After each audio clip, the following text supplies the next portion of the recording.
Hello everyone and welcome to Frontiersman Live. Today our guest is Jared Lindman from MTA. Hi Jared. Hi, thanks for having me. You're welcome. Hey, tell us a little bit about yourself, your position at MTA, and maybe some personal hobbies and that sort of thing. Sure. So I'm the business sales and product manager at MTA.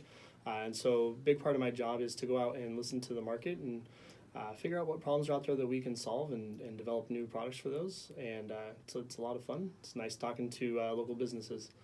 A little bit about myself. I grew up in Anchorage, product of West High, and after that lived in Oregon for about 12 years and just came back to Alaska about a year ago. Have a wife, 2 kids, and 2 obnoxious dogs, and enjoy spending time with them after work. Nice. How old are the kids? I have a 4-year-old son, and my daughter's 1.5. Oh, that's a fun age. Fun age. Yeah, when they're not destroying things, yeah. The more fun age is probably 16, 17, 18. Oh, I've heard that's a lot of fun. So tell us about, MTA has a new product, and they're working with local businesses with it. Give us a little brief on that one. Yeah, I'm really excited, actually. It's we call it Business Amplifier. It's a digital marketing product. And it was a result of going out and talking to businesses, and we asked what's the number one problem, and we didn't do it leading in any way, and so we asked the open-ended question, what's the biggest problem you need help with? And half of the respondents, literally half, said that they needed help with marketing, and that was something that how could you ignore that? And so that's how we kind of came about developing Business Amplifier. And it's Business Amplifier is a 12-month program, and we give you content, and we help you learn how to use the content, and give consultation, education, and it's a great way for a small local business or a medium-sized business to do digital marketing in a way that they've never really had access to before. Okay, so you create the content. Talk about that a little bit. Yeah, so content, we're looking at things that can live on a website or things that can live on a Facebook page. So for most people, what that ends up meaning is video or digital graphics. And so we're going to give you the video, we're going to give you the graphics, and it's top-notch professional quality. And then we're going to teach you how to use it, when to use it. So we offer classes for our customers so they can come and learn a little bit about how to do digital marketing, so they don't have to go out and try and learn how to do it on their own or learn from their mistakes. And so giving them the content that can help make their website more attractive to Google and help their Facebook grow, get more engagements, find new customers, and kind of position themselves as an expert in their industry. Okay, so if I'm Harry the plumber and I am looking to market my business, give me a little walkthrough of what that would look like. Yeah, so think about the ways that you used to see commercials. It was Harry the plumber, and it's come on down, I want to sell you a toilet. Harry, I want to sell you a toilet. And really just trying to push that message. And that's not the way consumers want to be sold to anymore. And so what we focus on with our video and helping businesses is help, like I said, position them as an expert. So think about the videos. 85% of adults in the Valley are active on Facebook. And think about when you're scrolling through Facebook, what do you stop to look at the most? Well, we know from Facebook data that it's video. And the businesses that attract the most views are the ones that are teaching. They're giving tips and tricks or showing how-tos. And that's the way that people engage with video on Facebook. And so if you're Harry the plumber, instead of saying, come buy a toilet from me, you want to talk about, hey, do you hear your toilet running in the night? Have you ever wondered how to fix that? Well, today I'm going to show you how and do a quick 20-second how to fix that. And you can just do a series of videos like that where you're teaching consumers and you're building trust and you're positioning yourself as the expert in your industry. And so the customer might not be needing to go out and make a purchase now, right? You never plan when your water heater is going to go out. But maybe 6 months, a year down the road, when something does come up and you do need a plumber, the first person you're going to think of is Harry, because they taught you all these cool things. They finally got rid of that annoying leaking sound in your toilet at night. So it's really using video to help pull customers to you, creating kind of a loyalty to people that haven't even necessarily used you yet. And then when they do use you, now you have them on Facebook and they can recommend you, they can share their experience, and those shared experiences are worth more than any advertisement. So will Harry the plumber come to you, or do you go to Harry's business, or how does that work? To film the videos? Yes. Yeah, so we absolutely will go out on location. So if Harry wants to film this at his place, and we'll film it there. All of our videos we do in a single location, but we can do more locations if we need to. But yeah, wherever's going to add the most value for the video. And the classes you spoke of, how often are those classes, and what's the time commitment to that? Yeah, so we offer these classes. Right now we do once a month, and we have a rotating class. So every month we will do a different class. We have 4 in the rotation right now. And then, as demand dictates, we'll add more classes, more frequency. The great but scary thing about digital marketing is things are always changing, right? The Facebook algorithm is always changing, Google algorithm is always changing. So we have to make sure that we're always refreshing that content. But the classes are an hour and a half long, and if your business signs up with Business Amplifier, you have an open pass to those. So if you want to send 2 employees to it, great, send 2 employees. And then next month, if you have a new employee start, bring them too. The education is only as valuable as you're willing to consume it, and so we want to make sure that we give you as much opportunity to consume it as we can. Okay, so give us a little bit of the background of the research that you put in, and talk about SEO and that sort of thing, where all that plays into digital marketing. Yeah, so SEO, it stands for Search Engine Optimization, is sneakily important to marketing your business. And it's not something that we traditionally think of with marketing, right? You think marketing is a radio ad, or you think of it as a TV ad, and those are still absolutely valid and valuable ways to market, such as this podcast. It's a great way, right? What am I doing here today? Right. And those are absolutely a part of the marketing mix still. But think about when you are a consumer and you want to buy something new. Most people, sorry, I'm forgetting the statistic. I want to say it's 72% of people pull out their phone and go to Google. And so how is your business found on Google? So going back to SEO, search engine optimization, Google looks at all the websites. Think about when you do a Google search. You're in El Paso and you want to go get some fajitas because you're in El Paso and dang it, that's what you want. So you're going to Google fajitas El Paso, and you're going to see Google's going to show you we found 690,000 results in 0.3 seconds, and it has to somehow figure out of those 690,000 results which one to put at the very top, and it does that by an algorithm that looks at your websites, and that's SEO. You can't pay to be up there, so you have to have a website that pleases the Google algorithm, that makes it happy. And so we look at it's not a secret how to do that, but it's a matter of time, and it's a commitment, and there's an education involved there to figure out how to do that. And so that's part of what we do is we've done that work for you. We've done the research. We understand how to do it. And so we're going to help you along the way so that you can do that, so that when people search for you, here in the Valley or in Eagle River, that you're coming up at the top of the results.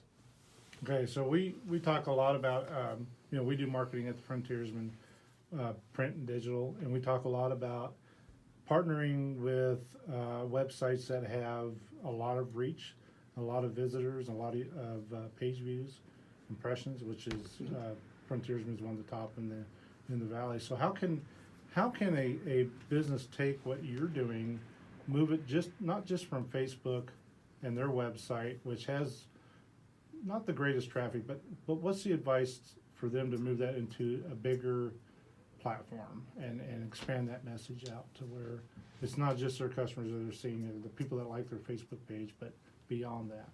Yeah, and that's that again comes back to the importance of SEO. So if your website doesn't have a lot of views, you're really attracting the people that already know you're there. Great, check that box. Now you need to find the new people, right? And so, there are millions and millions and millions and millions of searches going on Google every day. So making sure that you're finding those new people. What are those people searching and what are they finding? And there's ways that you can look and see the new people that come to my website, what did they search that got me here? So taking advantage of that and making sure that you are optimizing your website so that you're being found. So going back to Harry the plumber, Harry goes on and looks and finds out, wow, all the new people that find me are Googling water heaters, but nobody finds me when they Google a toilet, and that's kind of my thing, is fixing toilets. So what can I do to change my website so that when people Google toilet repair, I'm coming up at the top, right? And so that's one way that you're finding new customers there. The other medium is Facebook, which is great for that, right? Going back to 85% of people here in the Valley use it actively. So you can go beyond. You want to have those likes where people are coming to you, they're following your page, but you can still reach out and find new people that aren't already. And so there's ways that you can do that by boosting a video or boosting a post like that, and you can go out and attract people that don't already watch you, and you can gain a following that way. But think about, you're not just going to follow every video that comes out there, or the company that put it out there. So there has to be some exchange of value. And that goes back to that, I'm going to teach you how to fix your toilet, or I'm going to give you something that you can take away from this that's valuable to you today.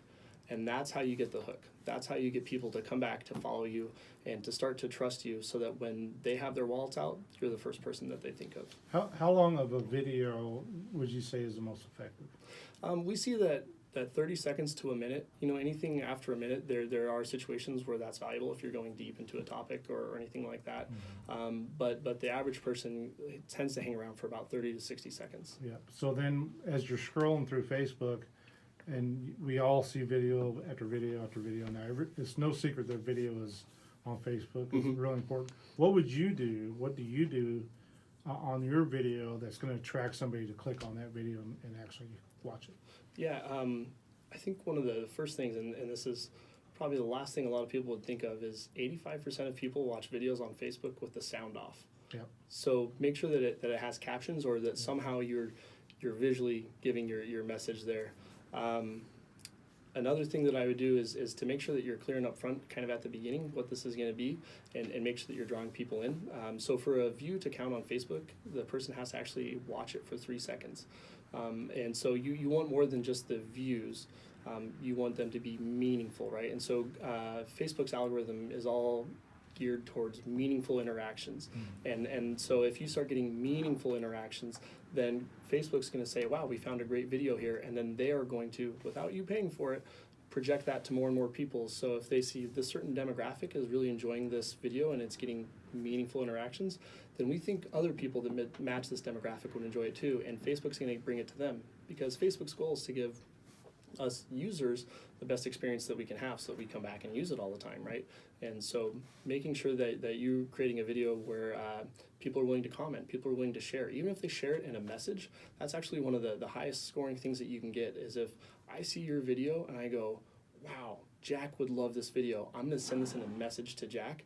That's great. Facebook sees that and goes, okay, this is a really good video, and they send it up the ranks. And so finding ways to really connect with people quickly, right? Because we have short attention spans, so make sure you cater to that. Yeah. So when you look at the back door on Facebook, and you talked about views, 3 seconds counts as a view. You can have 1,000 views. What's the acceptable click-through rate on a video? What's a good click-through rate that you would say that video is effective? It's really hard to say, right? It's going to depend on how engaged your users are, how big your user base is, how specific is your video, who's it matching to. So I couldn't really give you a good answer, but I know that we would always be happy if anything hit 10%. That would be amazing. That was the number I was looking for. Okay, cool. That's pretty typical, I think. Thanks for writing that on the paper for me. Yeah. Actually, you're very knowledgeable, and I'm very impressed that you know the business as well as you do, which is not everybody does. Thank you. So it's something that we've been working on, and so I appreciate that. So let's talk about price point and where it starts and what a business can expect at the opening price point. Yeah, so that was a big part of our research. Going back, we found that there was this hole in the market where people said they needed help with marketing, but marketing agencies exist to fulfill that. So why aren't they going there? And so what we saw was a lot of people, they had two choices, right? Was to pay an agency a lot to do this, or to do it themselves. And so what do people choose? Most people actually chose to do nothing at all. And so we went and talked to find out, why are you doing nothing at all? And what are the barriers? And price always came back as a barrier, as I can't afford this huge agency. And so if you're a small mom and pop business, that makes perfect sense. And so we asked, what could you afford? What would you put aside as your marketing budget right now? And the magic number that we kind of came to was $250 a month. So we said, great, that's our starting point. So we created a program. They're always a 12-month program, because marketing doesn't happen in a single action. It takes time, right? It takes lots of impressions. And so to make sure that we're setting you up for success, we're going to work with you for 12 months. And so the entry-level contract that we do is $250 a month, which over 12 months comes out to $3,000. And so in that $3,000, we're going to give you a professional video. think about how much it would cost if you wanted to go out and make a video for your business. You're going to spend at least $5,000 to $10,000 just making that video before you've done anything with that. For $3,000, we're giving you that plus more. We're giving you classes. We're giving you the ability to ask a digital marketing specialist. We have a web portal set up when you're our customer, and you can go in and ask any question, and we'll help you. We'll have a professional answer the question for you. We're going to give you some graphics. We're going to help you make sure your website is strong. We're going to give you SEO reports every single month so that you can see how your web traffic has changed, and you can figure out where you need to focus your efforts, if you need to focus more efforts there. And all of this, again, starts at $250 a month. From there, we go up to a $500 a month program, $2,000, $5,000. And as we go up, we give you more and more content, right? So at $500 a month, we're going to give you 4 videos over the course of a year, which is, again, a great value. And then we also give you more focused consultation. So we'll actually have an expert go out and come to your business and talk to you. We'll have a 1-hour strategy session, make sure that we have everything figured out that we want to do going forward, and make a plan that we can execute on, and make sure that we're all playing from the same sheet of music. Those prices are actually quite amazing for video production and so forth. I mean, I've seen it as high as $35,000 for You can, really about a 5-minute video. yeah, you can spend as much as you want, right? But And a lot of that's blue sky, right? I mean, Yeah. It really is. yeah, You know, so kind of about the video is, as we're moving towards a digital world where video tends to live more on Facebook than it does on a local channel, we're seeing that a video only lasts for about a week, 2 weeks, right? It has a shelf life that it didn't used to have. And so why spend all that money on a video that won't last forever? We've actually partnered with Upper One Studios out of Anchorage, and that's how we're able to do this so well. These guys are great. They started doing work for us, and we were blown away by them, and we met them as we were starting to develop this product. We thought, man, we'd be crazy if we didn't partner with these guys. They have an improv background, and so they're really good at figuring things out on the fly, and they're really good about pulling information out of you. do their videos start with a drone flying in? I see them a million times now. They're so starting to become passe a little bit. They do have drone footage capabilities. Rick Mallers, who's their CEO, is actually an FAA approved drone pilot, Okay. and so he can do that. They have lots of capabilities. But yeah, drone footage, it's kind of becoming table stakes, right? I mean, Yeah. everybody has it. Right. If you want it, great, we have it. If that's not right for you, then we don't have to do that. But yeah, so they're really nimble. They can come in really quick. A lot of businesses would appreciate about the way they film is you don't have to shut down your store for half a day for us to come in and film. They can literally be in and out in 20 minutes. Wow. Okay. Good deal. So in closing, is there any advice or anything you would like to close with to the potential business? Yeah, I guess I would just think, what are if you're a business, what are your goals for the next year, right? What are your sales goals? What are your revenue goals? How do you plan on growing? And what's your strategy to grow? And a lot of that means you're going to need to find new business. So ask yourself the question, how am I being found? And so that's the question that Business Amplifier was designed to help small business owners answer. How am I being found? How am I going to grow my business? Sounds good. Well, Jared, thanks for stopping by. This is an exciting new program. I can't wait to talk to you more about it, and appreciate MTA for sponsoring our podcast, and we'll see you next week. Great. Thanks so much for your time. Thank you.